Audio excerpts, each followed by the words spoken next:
Hello दोस्तों, स्वागत है आपका गौरव एडुकेटर चैनल में। मेरा नाम गौरव कुमार है और आज के इस वीडियो में हम जानेंगे सर्वोच्च न्यायालय क्या है, इसकी कार्यशक्ति तथा प्रकार। दोस्तों, इससे पहले पार्ट 1 आ चुका है और पार्ट 1 में हमने न्यायपालिका और उच्च न्यायालय के बारे में संपूर्ण जानकारी दी है।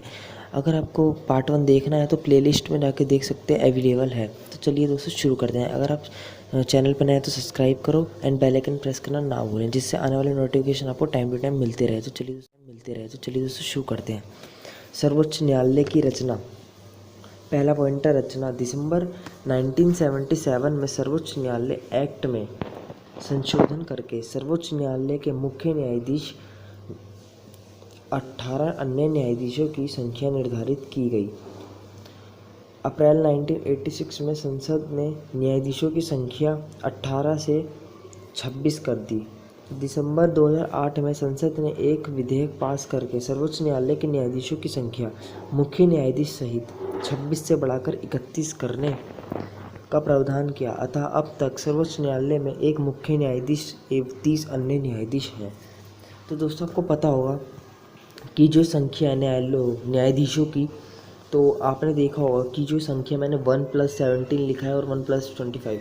तो ये जो 1 का मतलब है ये मुख्य न्यायाधीश है। ये जो पहला है ना, ये मुख्य न्यायाधीश है, और जो +30 है ये अन्य न्यायाधीश हैं, जो कि वर्तमान में हमारे 31 न्यायाधीश हैं, जिसमें से एक मुख्य न्यायाधीश है और 30 अन्य न्यायाधीश हैं। तो दोस्तों चलिए अगले पॉइंट पे चलते हैं। न्यायाधीशों की नियुक्ति होती कैसे? अपॉइंटमेंट ऑफ जजेस। सुप्रीम कोर्ट के मुख्य न्यायाधीशों तथा अन्य न्यायाधीशों की नियुक्ति करने का अधिकार राष्ट्रपति को दिया गया है। सुप्रीम कोर्ट के मुख्य न्यायाधीशों की नियुक्ति करते समय राष्ट्रपति सर्वोच्च न्यायालय तथा राज्यों के उच्च न्यायालय के ऐसे न्यायाधीशों की सलाह लेता है जिन्हें वह उचित समझे।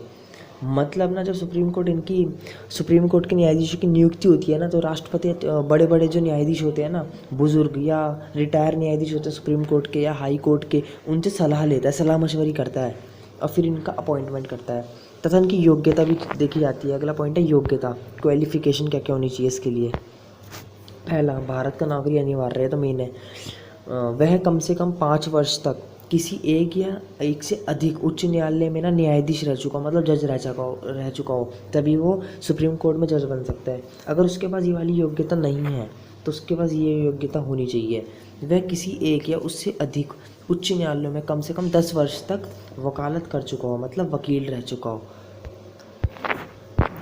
और इनका कार्यकाल जानते हैं।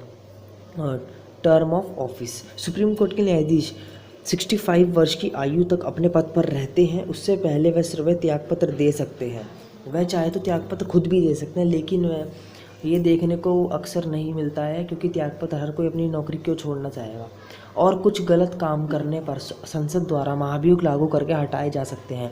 यदि कोई न्यायाधीश पकड़ा जाता है भ्रष्टाचार के मामले में या किसी क्रिमिनल के केस में किसी का गलत साथ दे रहा है, तो उसको महाभियोग द्वारा हटाया भी जा सकता है, संसद में उसका प्रस्ताव पारित करके। और देखते हैं इनका वेतन क्या होता है।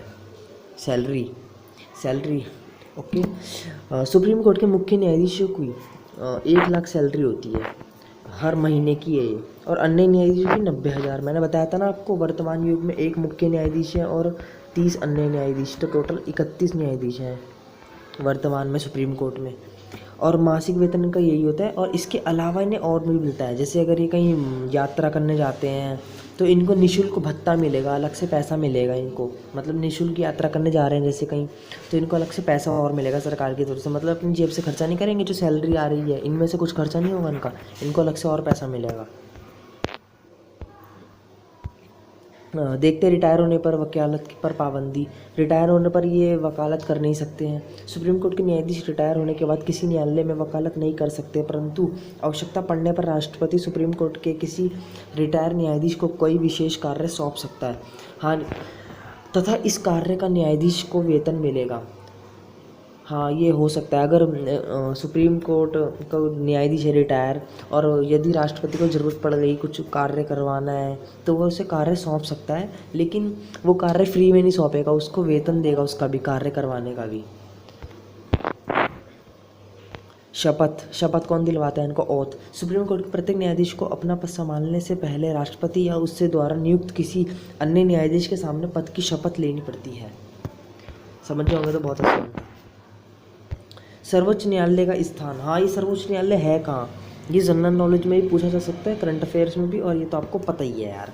संविधान के अनुसार इसका स्थान दिल्ली में रखा गया है, लेकिन आवश्यकता पड़ने पर न्यायाधीश राष्ट्रपति की स्वीकृति से अन्य स्थानों पर भी इसके बैठक कर सकता है। मतलब जैसे कहीं लोग नहीं आ पा रहे हैं बैठक में दिल्ली में, कहीं प्रॉब्लम है, कहीं कुछ है, तो इसकी बैठक कहीं और न्यायालयों में भी आयोजित करी जा सकती है राष्ट्रपति की सलाह लेके या राष्ट्रपति की स्वीकृति लेके। तो चलिए दोस्तों, अगर वीडियो आपको पसंद आए तो लाइक करना, शेयर करना एंड कमेंट करना एंड सब्सक्राइब करना ना भूलें।